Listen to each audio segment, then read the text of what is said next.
काम से क्रोध की उत्पत्ति होती है। जब हमारी कामना में आपूर्ति होती है तो क्रोध का प्रादुर्भाव हो जाता है, और जब कामना की पूर्ति होती है तो लोभ का प्रादुर्भाव हो जाता है। ये दो दोष जो क्रोध और लोभ हैं, ये काम से ही उत्पन्न होते हैं।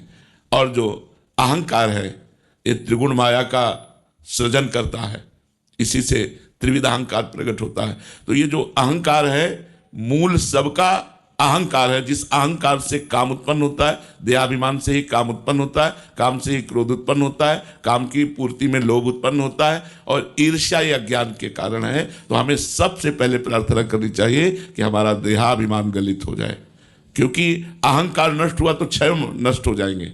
जैसे किसी मकान में चोर रह रहे हो और उस मकान को ही उड़ा दिया जाए तो अलग अलग चोरों को मारने की जरूरत नहीं, पूरा का पूरा वो समुदाय नष्ट हो जाएगा। तो ये जो असत समुदाय है हमारे ऊपर प्रभाव डाल रहा है, ये काम क्रोध लोभ मोह मद मत्सर, ये देहाभिमान रूपी घर में रहते हैं। हमारे अंतःकरण में जो मन बुद्धि चित्त और अहंकार है, उस अहंकार पर ये रहते हैं। ये अगर देहाभिमान गलित हो जाए तो सब दोष अपने आप नष्ट हो जाए। इसलिए हमें श्री भगवान से प्रार्थना करनी चाहिए कि हमारा देहाभिमान गलित हो जाए। संस्कृति मूल शूल प्रदनाना शकल शोक दायक अभिमाना, ताते करें कृपा निधि दूरी, सेवक पर ममता अति भूरी।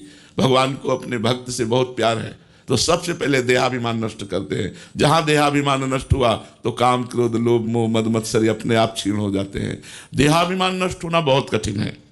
मैंने इतना किया, ये किया, ये किया, अहंकार विमूढ़ आत्मा करता हमिति मन्यते, बस इसी को नष्ट करना बहुत कठिन है। इसीलिए कहा जाता है गुरु के बिना इस संसार समुद्र से नहीं तरा जा सकता।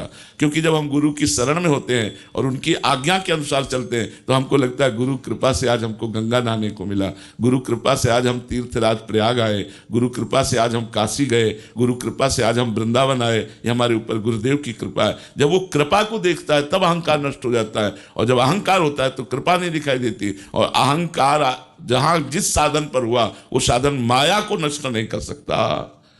जो संस्कृति है आवागमन, पुनरपि जननम पुनरपि मरणम पुनरपि जननी जठरे शयनम, इसका नाश जो अहंकार का नाश है वो बिना गुरु कृपा के नहीं हो सकता। इसीलिए ध्यान मूलम गुरु मूर्ति, पूजा मूलम गुरु पदम, मंत्र मूलम गुरु वाक्यम, मोक्ष मूलम गुरु कृपा।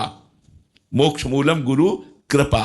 जब साधक गुरु कृपा से चलता है तब उसका अहंकार गलित हो जाता है, और जब स्वयं कोई साधना करता है तो अहंकार पुष्ट हो जाता है। अहंकार पुष्ट होने से आप बहुत बड़े पुण्यात्मा हैं, तीर्थ यात्रा किए हुए हैं, आप बहुत बड़े दानी हैं, आप बहुत बड़े परोपकारी हैं, तो आपको स्वर्ग मिलेगा, भगवत प्राप्ति थोड़ी हो जाएगी। हमारे लोक बने हुए हैं भगवान के, स्वर्ग लोक, महालोक, जनलोक, तपलोक, सत्यलोक, लेकिन आपको भगवत साक्षात्कार थोड़ी हो जाएगा। भगवत साक्षात्कार होता है अति दैन्य होकर के, जब रुदन प्रारंभ होता है प्रभु के लिए। ये बहुत बड़ी बात है। जब रहा नहीं जाता, जब जिया नहीं जाता, दरस बिन दुख न लागे नैन, जब से तुम बिछुरे पिए प्यारे कबहु न पायो चैन, ये भगवत प्राप्ति कराता है। या प्रबल मुमुक्षुता, मुझे मोक्ष की प्राप्ति हो जाए, अब मैं इस संसार के भोगों से ऊब गया हूं, अब मैं इस आवागमन के चक्र से थक गया हूं, अब मुझे जिज्ञासा है कि मोक्ष कैसे प्राप्त हो, ये अंदर आ जाना, ये सत्संग से ही आता है।